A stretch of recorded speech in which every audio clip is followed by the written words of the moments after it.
The black woman said nothing when they arrested her. Then the Pentagon called the police chief. This might be the best story you'll hear today. Enjoy it. The fog clung to Chicago's Burnham Harbor like a gray shroud, thick and unwelcoming. Dawn had barely broken when a small unmarked vessel approached Dock 4 with the quiet precision of someone who belonged. At its helm stood Commander Sabrina Hartley, her Navy-issued coat damp with sea spray, her dark eyes scanning the marina with practiced efficiency. The harbor patrol shed squatted nearby like a concrete judgment, its windows glowing yellow against the morning gloom.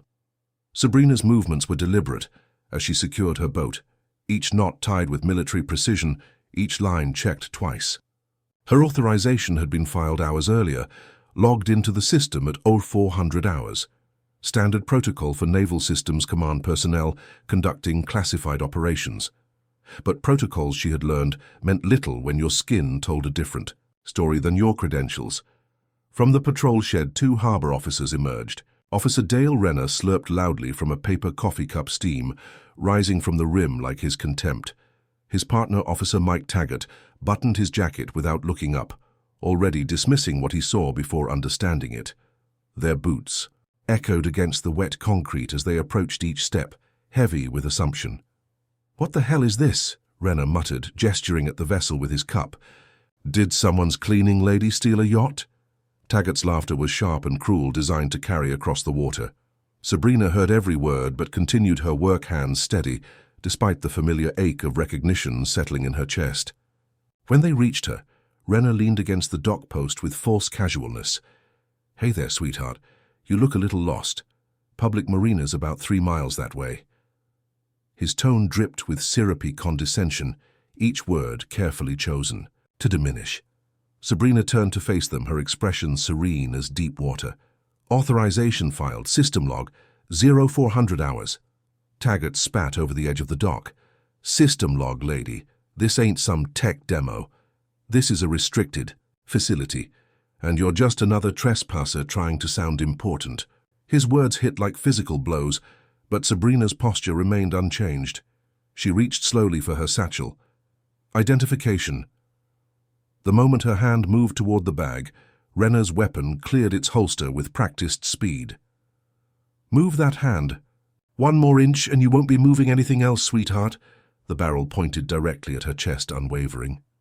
Around the marina early morning, joggers stopped to stare, phones emerging from pockets like instinctive responses to injustice. Time stretched thin as fishing line. Sabrina's fingers trembled, not with fear, but with the effort of containing 15 years of similar moments. Slowly, deliberately, she lifted the satchel's strap and opened it to reveal a military ID. Naval Systems Command, Security Clearance Alpha. The plastic caught the weak morning light like hope. But what came next would shatter everything she thought she knew about dignity, respect, and the weight of silence in the face of institutional power. Renner snatched the ID without ceremony, barely glanced at the photograph and credentials, then tossed it onto the wet concrete like refuse. "Fake. Amateur hour. Who the hell do you think you're fooling with this cosplay garbage?" His dismissal was complete final. Behind Sabrina, Taggart moved into position, his presence looming like a storm cloud. "Turn around!" Taggart ordered, his voice carrying the authority of someone who had never been questioned. Sabrina hesitated, not from fear but from the devastating recognition that her truth meant nothing here, that 15 years of service, countless operations, lives saved, and missions completed could be erased by the color of her skin and the assumptions. It triggered, but she obeyed. Rough hands shoved her to her knees on the cold concrete. Zip ties cut deep into her wrists until warm blood trickled down her palms. Her face was pressed against the fiberglass hull of her own vessel, the same boat she had used for 3 classified reconnaissance missions along the Great Lakes. The irony tasted like copper and humiliation. "Look at her," Taggart said to his partner, voice filled with sick satisfaction. "Too proud to beg, that's the dangerous kind." He pressed his boot against her shoulder blade, grinding her dignity into the dock. She probably thought wearing that jacket would fool someone. They always think acting professional will buy them respect. They boarded her vessel like conquering pirates, kicking open secured compartments, tossing her belongings onto the dock with vindictive pleasure. Documents marked classified scattered like autumn leaves. Navigation equipment, worth more than both officers' annual salaries, was torn from its mounts with destructive glee. A small memory box she kept hidden was cracked open, spilling medals and family photographs. A picture of her 7-year-old niece Maya fluttered into the dark water like a dying bird. Have you ever watched your life's work destroyed while you knelt helpless, bleeding into the ground that was supposed to protect you? Have you felt the crushing weight of injustice pressing down until breathing became an act of rebellion? Please share your thoughts in the comments. Taggart picked up her primary navigation console, a piece of equipment worth $40,000 and containing encrypted military protocols. "What's this fancy crap?" he barked, yanking cables until sparks flew. With deliberate malice, he raised it above his head and smashed it against the dock. The sound was like breaking bones. "That your command center, Captain Make-Believe," Renner called out, laughter mixing with the screech of gulls overhead. "Still waiting for your imaginary crew to show up and save you." The crowd of onlookers had grown larger, phones recording everything, but no one stepped forward. No one spoke. The conspiracy of silence was as damaging as the abuse itself.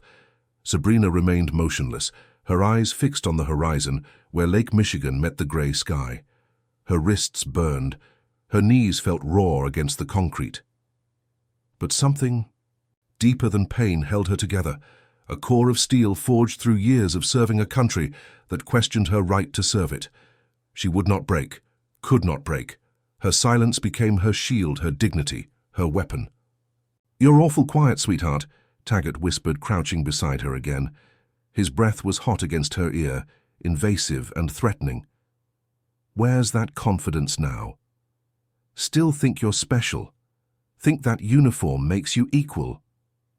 His words were designed to shatter, to reduce her to nothing more than another stereotype, another dismissible other. But Commander Sabrina Hartley had faced enemy fire in the Persian Gulf.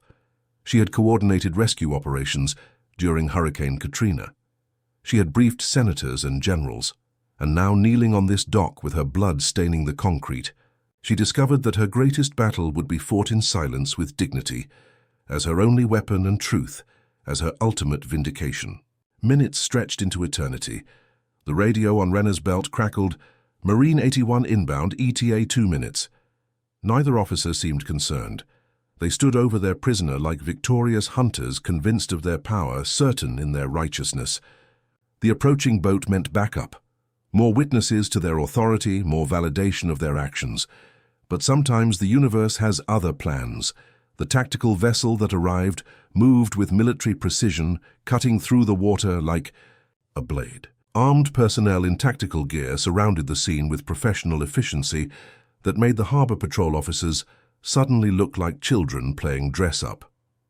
The commanding officer stepped onto the dock, his trained eyes taking in the destruction, the scattered documents, the kneeling woman with blood on her wrists. "What's her name?" he asked quietly, his voice carrying the weight of real authority. For the first time since dawn, Sabrina spoke. Her voice was steady, clear, and filled with the kind of quiet power that made seasoned soldiers straighten their spines. "Commander Sabrina Hartley, Naval Systems Command. Authorization Bravo 77 Alpha." The words fell like thunder across the silent dock. The tactical officer retrieved her discarded ID, studied it carefully, then handed it to his commanding officer. In one swift motion, the man saluted, sharp, respectful final. The crowd gasped. Someone whispered, "Oh my God, she outranks all of them." A blade sliced through her restraints.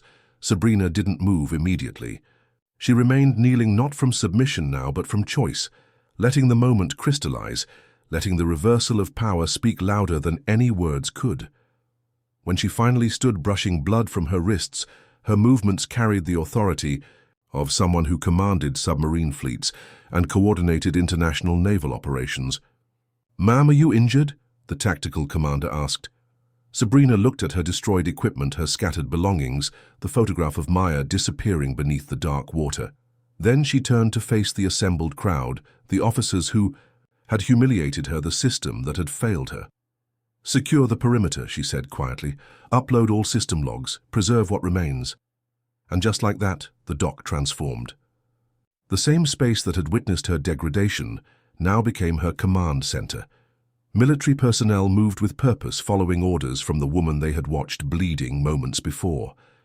The harbor patrol officers stood frozen, finally understanding the magnitude of their mistake, the career-ending nature of their assumptions. Within hours, videos flooded social media. A black woman bound and humiliated, enduring abuse with dignity, then rising without rage, commanding elite forces with quiet authority. The Pentagon called Chicago's police chief that evening. Investigations began immediately. Not just into officers, Renner and Taggart, but into the entire harbor patrol system, the culture that enabled such incidents, the chain of command that had failed to prevent them. Dozens of similar cases emerged, other women, other minorities, other voices silenced by the same institutional assumptions. The harbor patrol chief, who had personally approved the hiring of both officers, despite questionable backgrounds, resigned in disgrace. Internal Affairs launched a comprehensive review of hiring practices, training protocols, and oversight procedures. But Sabrina Shi said nothing publicly. No interviews, no press conferences, no social media statements. She returned to her duties with the same quiet competence that had always defined her service. Her silence spoke volumes. Not the silence of the powerless, but the silence of someone whose actions rendered words unnecessary. 3 weeks later, during a terrorist threat at Navy Pier, she walked calmly into the incident command vehicle. No one questioned her presence. They cleared a path. She took the microphone and coordinated a response that prevented bloodshed and ended the standoff without casualties. Because leadership isn't measured in volume or visibility. It's demonstrated through presence, competence, and the quiet strength that comes from knowing exactly who you are, even when the world refuses to see it. Months later, when her niece, Maya, asked why she loved the lake so much, Sabrina smiled and whispered, "Because it's the only place that listens before it judges." That evening, as Chicago's skyline painted itself against the sunset, Commander Sabrina Hartley stood on her deck and understood that justice isn't always about punishment. Sometimes it's about revelation, about truth finally breaking through like dawn after the longest night. Her victory wasn't revenge, it was recognition. Her weapon wasn't anger, it was dignity. And her justice was the knowledge that silence, when wielded by someone who knows their true worth, can speak louder than all the noise in the world. The fog had lifted, the harbor was clear, and Commander Sabrina Hartley continued her service, carrying the quiet strength of someone who had faced the worst of humanity and emerged not bitter, but better, not broken, but beautifully, unshakably whole. Sometimes the most powerful statement you can make is simply refusing to be diminished. Sometimes the greatest victory is continuing to shine your light regardless of who tries to dim it. And sometimes justice arrives not with fanfare, but with the quiet recognition that truth, dignity, and worth cannot be destroyed, only temporarily obscured, waiting for the right moment to emerge and transform everything it touches. You are amazing. If you genuinely enjoyed this story, please leave a like and subscribe. It's a great feedback for me.